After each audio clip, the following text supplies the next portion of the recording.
Welcome once again to our encouraging word. I've been taking one book at a time, starting with Genesis for each week, and I have now arrived at the prophets. And there are a lot of prophets, and I realize that if I do all the prophets, I won't have much time to spend in the New Testament before it's my time to retire. So I thought I would try to summarize the prophets in two parts. This is part one, and then next week is part two. So to do that, I want to just talk in generalities to start with. First of all, kind of the common perception of prophecy is that it's a supernatural prediction of the future. You know, God tells the prophet something that they could only know from God's voice, and he tells it to the world. That's one kind of prophecy, and that is contained in the prophets.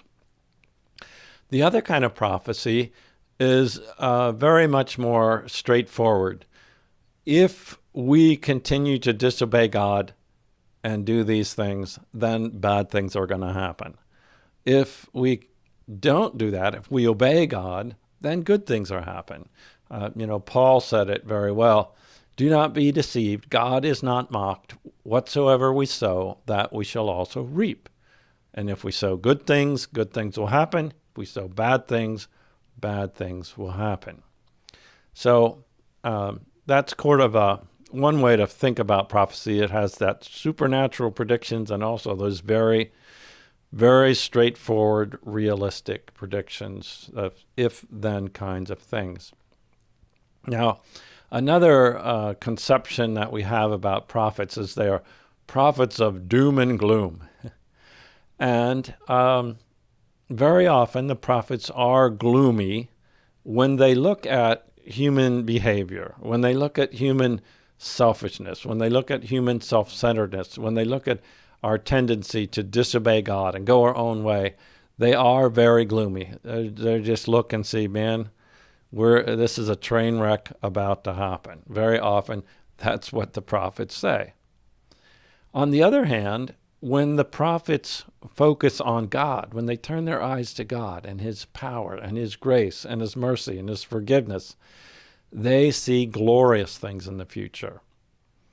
So today, I'm going to talk about the gloomy side of things. That's why I'm wearing my gloomy robe, my black robe. And next week, we will talk about the brighter side of prophecy, the glorious side. So, as I say, much of prophecy is very straightforward if-then. And that kind of prophecy has continued right on to today and modern times. When I was in high school, I read this book by Winston Churchill entitled The Gathering Storm. And it was very eye-opening for me because Winston Churchill, in great detail, spelled out his effort to try to convince England and to try to convince the rest of the world that Germany was rearming for war, and unless the world stepped in and put a stop to it, disaster was coming. Now, he was saying those things during the Roaring '20s when people were celebrating the end of World War I, and they didn't want to hear it. He was saying those things during the Depression when people had other things on their mind. They were just trying to get through the next day, and they didn't want to hear it. Winston Churchill was a very unpopular prophet, no matter how truthful he was and no matter how his predictions came true. We still have that kind of contrast today. You know, you have the prophets of comfort.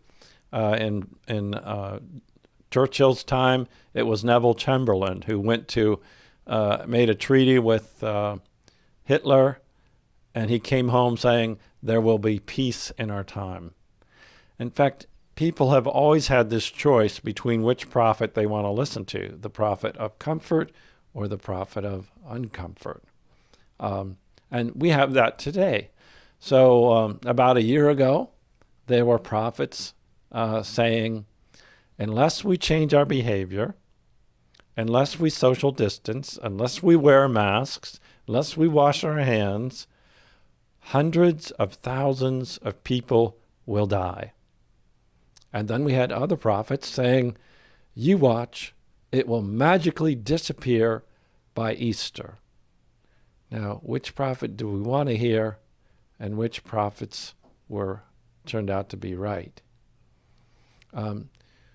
That kind of back and forth between the prophets of comfort and the prophets of truth has gone down through the ages back to the days of Jeremiah.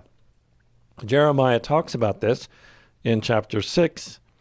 He talks about these false prophets, and he says, they offer superficial treatments for my people's mortal wound, their deep sin and rebellion against God. They give assurances of peace when there is no peace. Jeremiah was telling them, there's going to be a war, we're going to lose it because of our faithlessness. And the other side was saying, peace, peace, when there was no peace. And then Jeremiah goes on to complain in chapter 20. O Lord, you misled me, and I allowed myself to be misled. You are stronger than I am, and you overpowered me. Now I am mocked every day. Everyone laughs at me. When I speak, the words burst out. Violence and destruction, I shout. He's saying that's what's going to happen unless we change our ways. So these messages from the Lord have made me a household joke. But if I say, I'll never mention the Lord or speak in his name, his word burns in my heart like a fire. It's like fire in my bones. I'm worn out trying to hold it in. I can't do it. I have heard the many rumors about me. They called me the man who lives in terror. They threaten, if you say anything, we will report it. Even my old friends are watching me, waiting for a fatal slip. He will trap himself, they say, and then we will get revenge on him. And literally, Jeremiah was thrown down a well by his enemies. Now, his words are in this book, and his enemies' words are not. He proved to be the truthful prophet. So, where is our encouragement in all of this? Well, the encouragement is for us to listen to the honest prophets and to conform our living to God's will. If we love our neighbors, then we're going to behave a certain way, and good things will happen. If we don't love our neighbors, if we act selfishly, then other bad things will happen.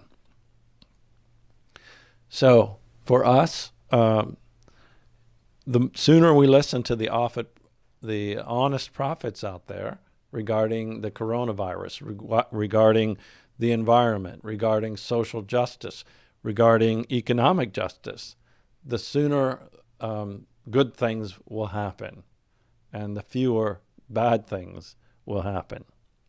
Now, if that's not enough good news for you, just wait a week, because next week we're going to talk about what God's going to do despite our sinfulness, despite our rebellion against him. We're going to see the glorious future that God has for those who follow him. This is the encouraging word of the Lord. Thanks be to God.